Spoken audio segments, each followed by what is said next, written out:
이 시간의 말씀은 하나님에게서 해답을 찾아라, 이런 제목으로 같이 은혜를 나누겠습니다. 어느 잘 나가던 치과 의사가 있었습니다. 그는 개업의로 일하면서 꽤 많은 돈을 벌었어요. 어느 정도 돈이 모아지다 보니까 어떤 생각을 갖게 됐느냐 하면 주식 투자를 해야 되겠다. 그래서 더 빨리 더 많이 돈을 모아가지고 병원을 확장시켜야 되겠다, 이런 생각을 하게 된 거죠.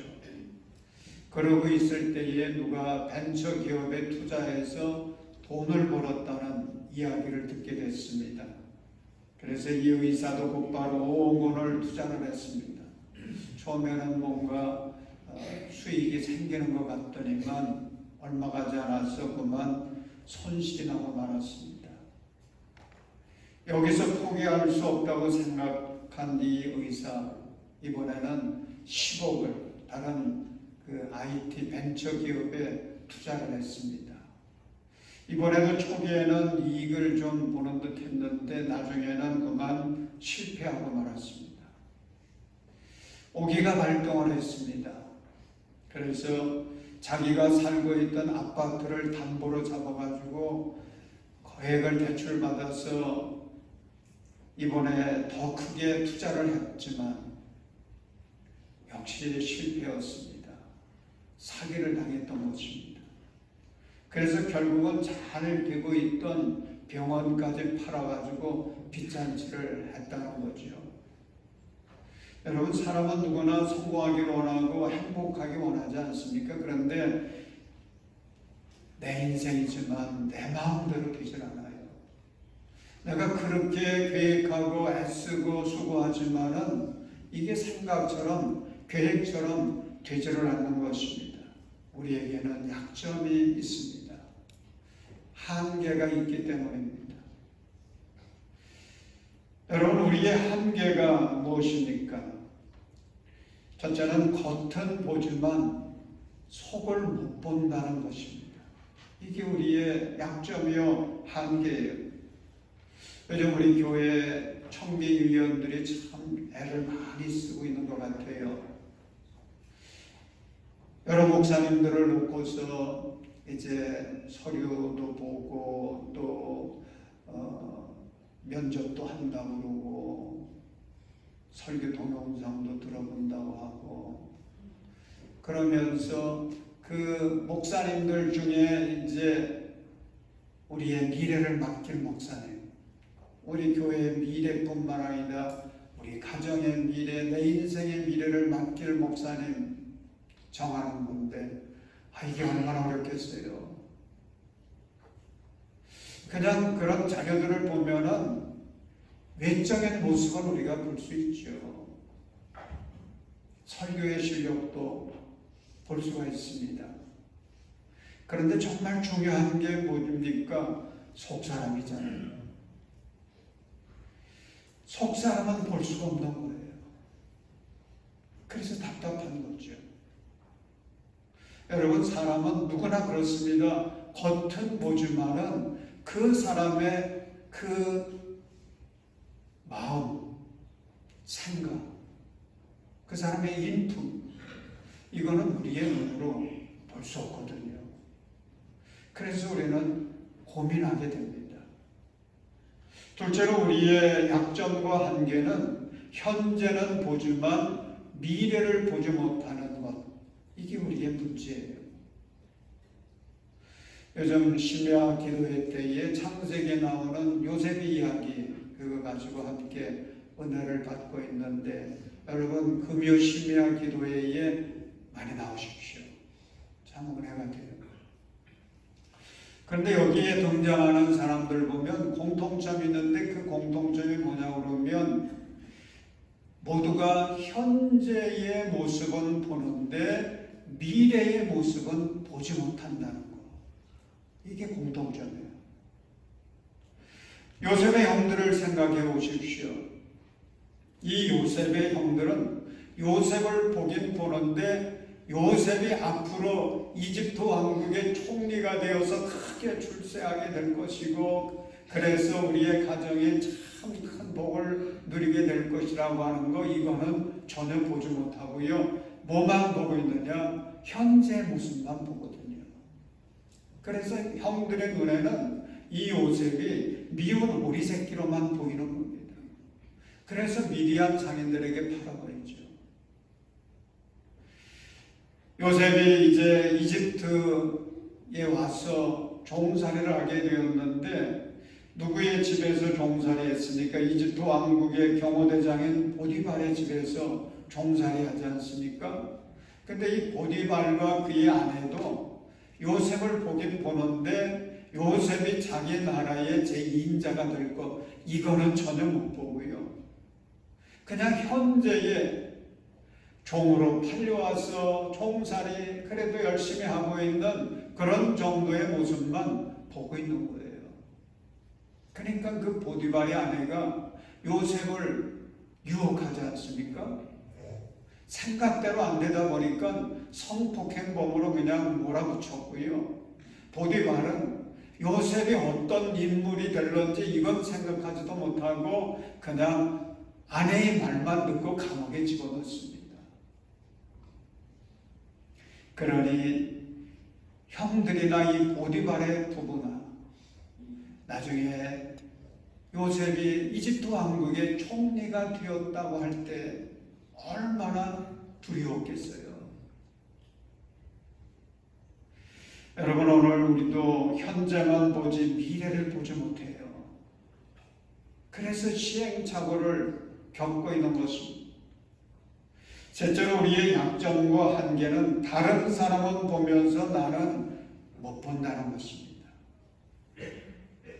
여러분, 그래서 얼마나 많은 어려운 일들, 불행한 일들을 우리가 만나게 됩니까? 사람들 보면 누구나 잘 보는 게 있어요. 우리 주변의 이웃들은 얼마나 그렇게 잘 보는지. 그래서 이 사람은 이렇고 저 사람은 저렇다라고 이야기하는데 그 말들이 틀린 말은 하나도 없어요. 남 보는 눈은 얼마나 예리한지. 그런데 문제가 뭡니까? 다른 사람은 그렇게 잘 보면서도 자기 자신에 대해서는 깊이 보지를 못하는 거예요. 여러분, 이것이 우리의 신앙을 가로막고 있는 결정적인 약점이 되거든요. 그래서 예수님도 누가복음 6장 42절에서 이렇게 말씀하십니다. 우리 함께 읽겠습니다. 너는 내 눈 속에 있는 들본을 보지 못하면서 어떻게 남에게 친구야 내가 내 눈 속에 있는 티를 빼내줄 테니 가만히 있어라 하고 말할 수 있겠느냐. 위선자야 먼저 내 눈에서 들본을 빼내어라. 그래야 그때 내가 똑똑히 보게 되어서 남의 눈 속에 있는 티를 빼줄 수 있을 것이다. 여러분, 예수님은 우리에게 하시는 말씀이 무엇입니까? 너의 시선을 바꾸라는 거죠. 시선의 방향을. 남을 보던 그 눈을 너 자신을 바라보라는 것입니다. 여러분, 이제 우리가 남을 바라보면서 비난하고 걱정하던 그 시선을 가지고 자기 자신을 바라보십시다. 내가 지금 영적인 상태는 어떤 상태인지, 내가 정말 하나님의 사람답게 제대로 살아가고 있는지 나 자신을 바라보세요. 그래서 우리가 하나님께 기도할 때에도 누구를 먼저 위해서 기도해야 되느냐? 자기 자신을 위해서 기도해야 돼요. 저는 늘 그렇게 기도합니다. 나 자신을 위해서. 내가 부족한 것들을 발견하고 그걸 회개하면서 기도하고요.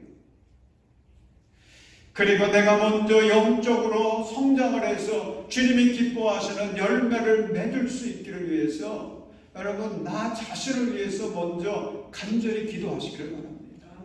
그 기도가 중요한 거예요. 넷째로 우리의 한계와 약점은 현재 세상은 보지만 종말을 보지 못하는 것입니다. 오늘 우리가 시편 73편을 읽었는데 이 73편의 저자도 지금 가장 큰 고민이 이거예요. 현재는 보는데, 지금 세상이 어떻게 돌아가는지는 보는데 뭘 보지 못하느냐? 종말은 보지 못하는 거예요. 여러분, 우리 1절로부터 3절의 말씀 함께 읽겠습니다. 하나님은 마음이 정직한 사람과 마음이 정결한 사람에게 선을 베푸시는 분이건만 나는 그 확신을 잃고 넘어질 뻔했구나. 그 믿음을 버리고 미끄러질 뻔했구나. 그것은 내가 거만한 자를 시샘하고 악인들이 누리는 평안을 부러웠기 때문이다. 아멘. 여러분, 우리가 이 말씀을 보면 이 저자는 대단히 순수한 믿음을 갖고 있었던 사람이 틀림이 없습니다. 그는 하나님 앞에 부끄럽지 않도록 주님의 말씀 붙들고 늘 정직하게 깨끗하게 살려고 애를 쓴 거예요. 그러다가 그만 영적으로 흔들게 됐습니다. 왜 그렇습니까? 세상을 보니까, 세상을 살아가고 있는 사람들을 보니까 그 세상의 사람들 가운데서는 얼마나 하나님 모시기에 악하게 살아가는지, 얼마나 하나님 모시기에 교만하고 그리고 더럽게 살아가는지. 그렇다면 하나님께서 이들을 심판하셔야 되지 않겠습니까? 그런데 하나님이 그들을 외면하신 것 같아요. 도리어 보니까 그들이 더 믿는 자보다, 그리고 선하게 살려고 애쓰는 자기 자신보다도 훨씬 더 평안한 것 같습니다. 잘 되는 것 같아요. 그들이 더 부유하게 사는 것 같습니다. 그들이 더 행복한 것 같습니다. 그래서 지금 이 사람의 믿음이 흔들리는 겁니다. 더구나 그렇게 살아가는 사람들이 부러워지기까지 했습니다. 그래서 13절에서는 이렇게 탄식하고 있습니다. 이렇다면 내가 깨끗한 마음으로 살아온 것과 내 손으로 죄를 짓지 않고 깨끗하게 살아온 것이 허사라는 말인가? 기가 막힌 고백이죠. 지금 저자는 세상 돌아가는 걸 보니까, 세상에 살고 있는 사람들을 바라보니까 실망이 되는 거예요. 나는 하나님의 말씀대로 살려고 이렇게 정성을 다해 살아가고 있는데 이런 것들이 과연 무슨 소용이 있단 말이냐. 회의가 되는 겁니다. 흔들리는 거예요. 이러다가 나만 손해보는 것이 아니냐, 이런 의심도 드는 것입니다. 여러분, 이 저자의 마음, 이 시편 13편의 이 시인의 마음, 그거 이해하십니까? 저는 이해가 됩니다. 저도 이런 경험 해봤거든요. 우리 어머니와 우리 오남매 정말 믿음 가지고 어떤 가정보다도 더 열심히 하나님을 섬기고 교회를 섬겼어요. 그런데도 왜 이렇게 어려움이 많은지, 왜 이렇게 막힌 문들이 열리질 않는지, 그래서 실족할 뻔했어요. 차라리 하나님을 떠날까, 이런 믿음 이거 내버리고 말까, 이런 생각도 했었습니다. 여러분들도 살아오면서 신앙생활하면서 이런 고민 안 해보셨겠어요? 해보신 적 있으시겠죠? 그런데 여러분, 우리가 기억해야 될 게 있습니다. 사탄은 이걸 노리는 거예요. 그래서 이런 상황 속에서 우리를 그 낙심과 원망의 구렁텅이에 빠뜨리게 해서 믿음 생활에서 실패하도록 사탄은 역사하는 것입니다. 이 순간 우리가 이것이 사탄의 역사인 것을 깨닫고 그걸 이겨내야 됩니다. 여러분 본문 16절에서 18절의 말씀을 보면 73편 저자는 드디어 성전에 들어가서 하나님을 만나게 됩니다. 그리고 그가 평소에 품고 있었던 그 문제 해답을 얻게 됩니다. 우리 16절로부터 18절까지의 말씀 함께 읽겠습니다. 내가 이 얽힌 문제를 풀어보려고 깊이 생각해 보았으나 그것은 내가 풀기에는 너무나 어려운 문제였습니다. 그러나 마침내 하나님의 성소에 들어가서야 악한 자들의 종말이 어떻게 되리라는 것을 깨닫게 되었습니다. 주님께서 그들을 미끄러운 곳에 세우시며 거기에서 넘어져서 멸망에 이르게 하십니다. 여러분 우리가 살아가면서 지금보다 중요한 게 내일이거든요. 거꾸로 얘기하는 사람도 있습니다만은 지금보다 중요한 건 내일이에요.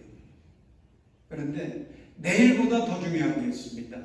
그것은 우리 인생의 끝입니다. 우리 인생의 끝이에요. 여러분 스포츠 경기를 보아도 끝이 중요한 게 아닙니까? 어느 팀은 처음에는 막 이기는 것 같아요.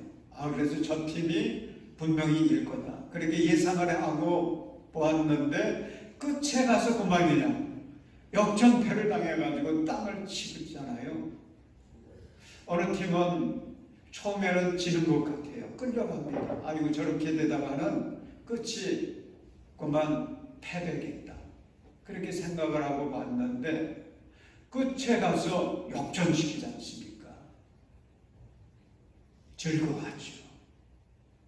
짜릿한 승리입니다.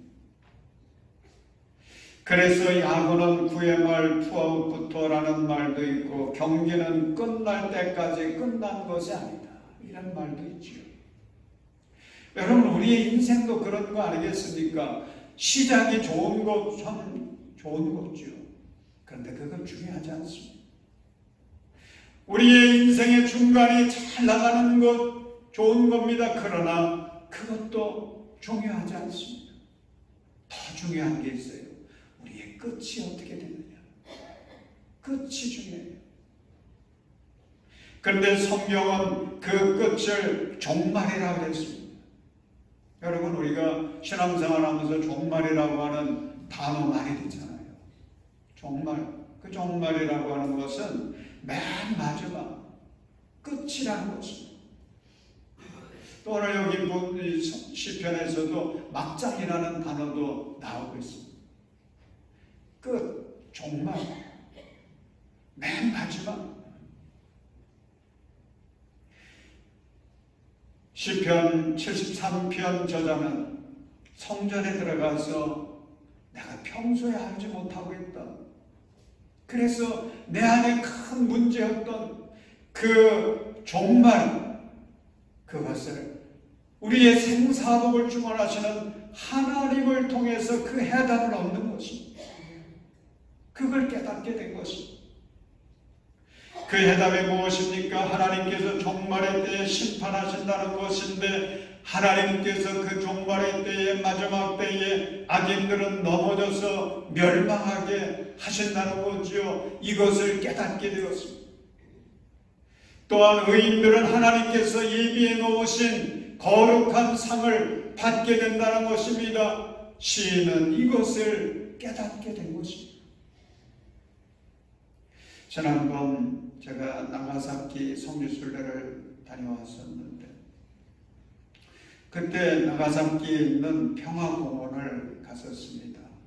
이 사진 한번 보십시오.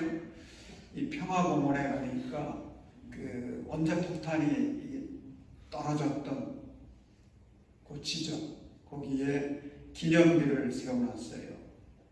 원래 원자폭탄은 땅에 안 떨어지거든요. 공중에서 폭발해가지고 무서운 영향력을 끼치는데 여기가 그 중심지였을 것이다 라고 생각하고 거기다가 기념비를 세워놨더라고요. 그런데 그때 가서 이렇게 설명을 들어보니까 이 미군이 일본을 이제 마지막 제압하려고 원자폭탄을 떨어뜨릴 때에 먼저 히로시마에 떨어뜨렸거든요. 그래서 히로시마에 그 수많은 사상자들이 있었는데, 그리고도 이제 이 일본 그 천황과 군부가 항복을 하지 않으니까 나가사키에 원자폭탄을 또 떨어뜨린 거예요.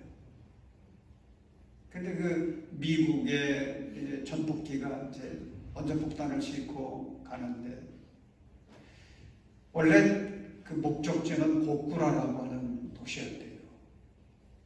근데 거기를 가니까 하늘이 기상이 너무 안 좋은 거예요. 그래서 제2 목적지였던 나가사키로 갔다고 하는 거지요. 그래서 거기다가 이제 원자폭탄을 떨어뜨렸는데, 그래서 생긴 그 피해자들이 엄청나게 많은 것입니다. 나가사키 인구가 그 당시 24만 명 정도였다고 하는데 사망자가 7만 4천 명이었대요. 그리고 부상당한 사람들이 7만 5천 명. 그러니까 뭐 이게 폭탄 한 발에 엄청난 피해가 있었던 거죠. 그러니까 히로시마에 원자폭탄이 떨어져서 그때는 그거 별것 아니라고 생각하고 고집부렸던 이 일본 정부가 이제 나가사키를 보니까 더 이상 이거 우리가 전쟁을 계속할 수 없겠다는 생각이 들어서 항복했고 전쟁은 끝난 것입니다. 그런데 여러분, 일본에 의해서 그 야욕을 채우기 위해서 일으켰던 태평양 전쟁 때문에 얼마나 많은 피해를 입혔습니까? 그 중에 우리나라도 그렇잖아요. 그들의 야욕 때문에 우리가 당한 피해가 얼마나 많은지, 그들의 그 야욕 때문에 세상의 수많은 사람들이 얼마나 많은 피해를 당했는지. 그런데 제가 그 평화공원을 방문해서 깨닫게 된 게 있습니다. 인간이 이렇게 악하구나, 인간이 이렇게 어리석구나, 그걸 깨닫게 됐고요. 또 한 가지는 악인은 결국 심판을 받는다고 하는 거, 그걸 깨닫게 됐습니다.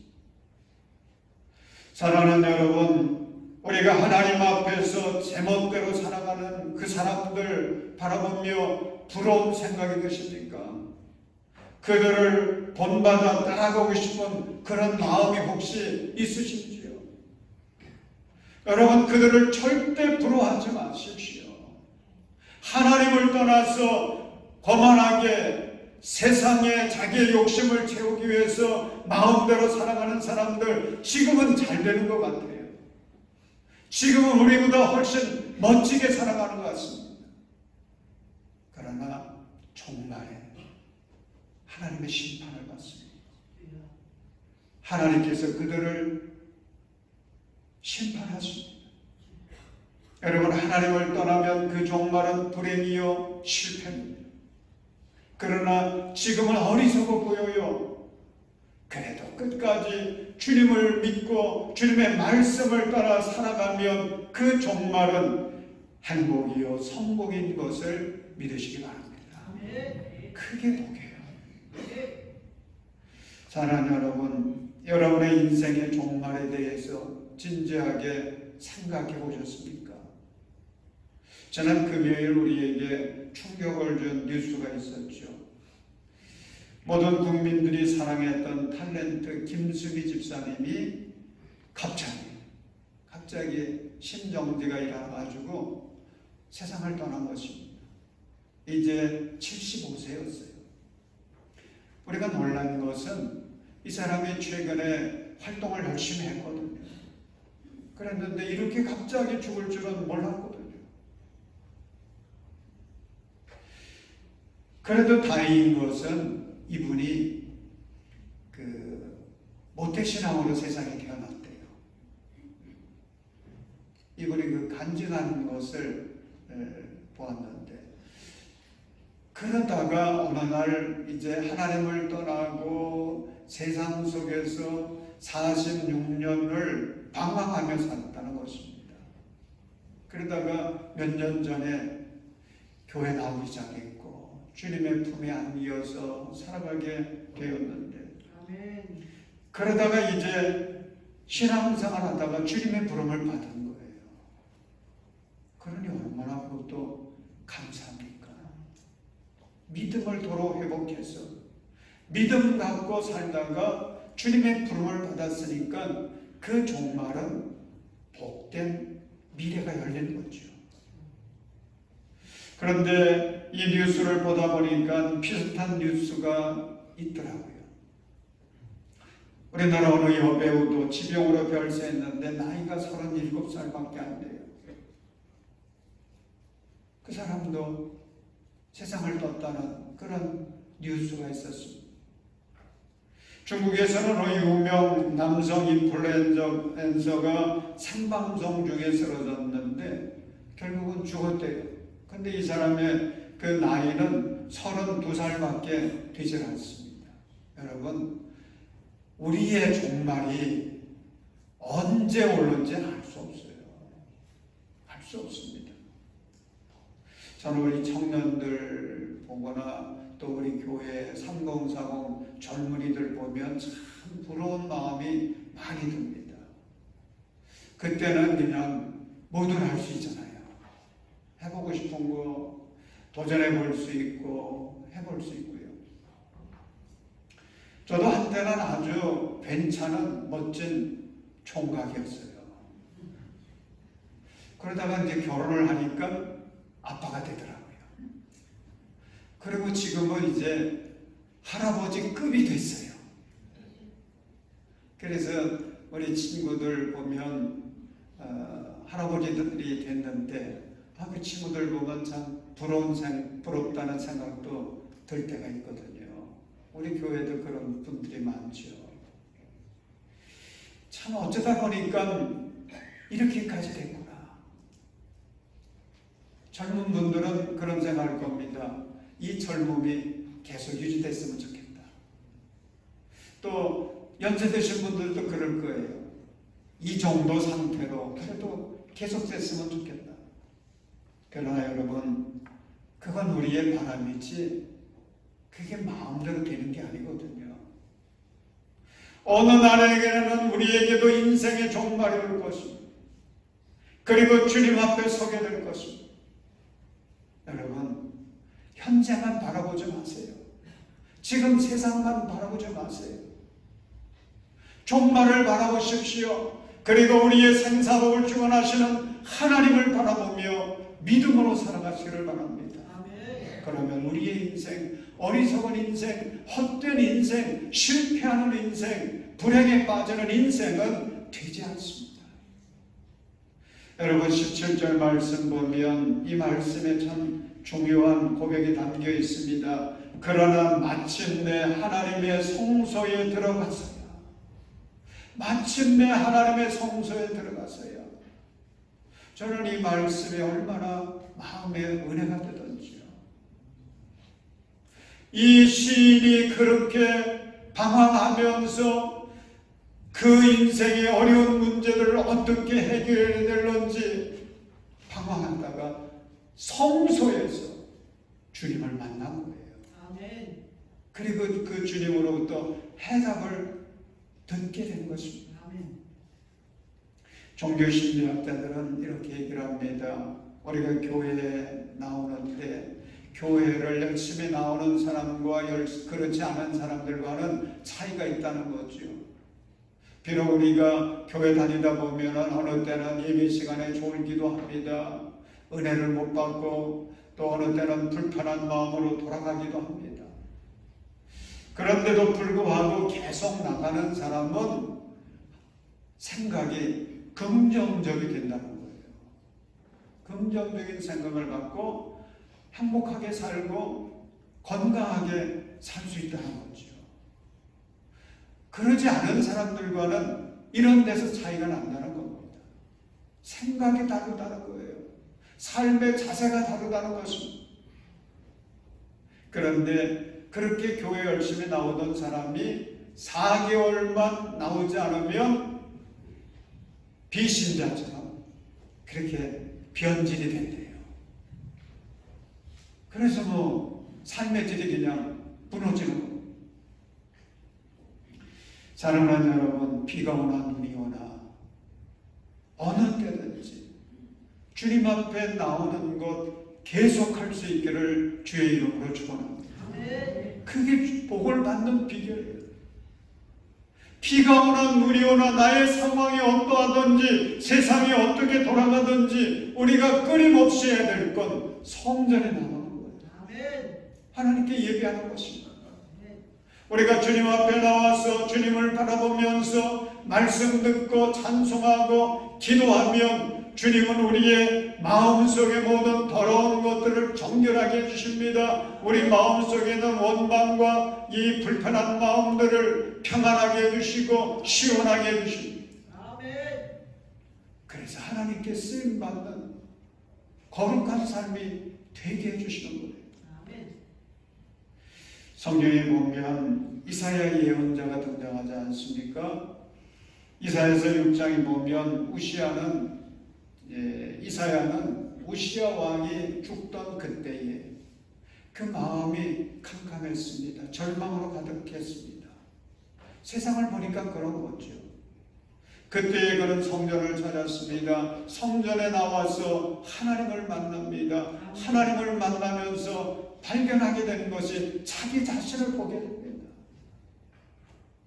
그때까지 이사야는 세상의 악한 것을 보고 세상 사람들의 그 더러운 삶을 보면서 원망하고 불평하고 절망하고 했었는데 하나님 앞에서 주님을 만나고 보니까 내가 죄인인 것을 깨닫게 된 것입니다. 회개했습니다. 죄의 문제를 해결했습니다. 그러면서 그는 하나님의 일꾼으로 거듭나서 새로운 인생, 복된 인생을 살게 됐습니다. 여러분, 교회 나오는 거, 성전에 나오는 거 이렇게 중요한 것입니다.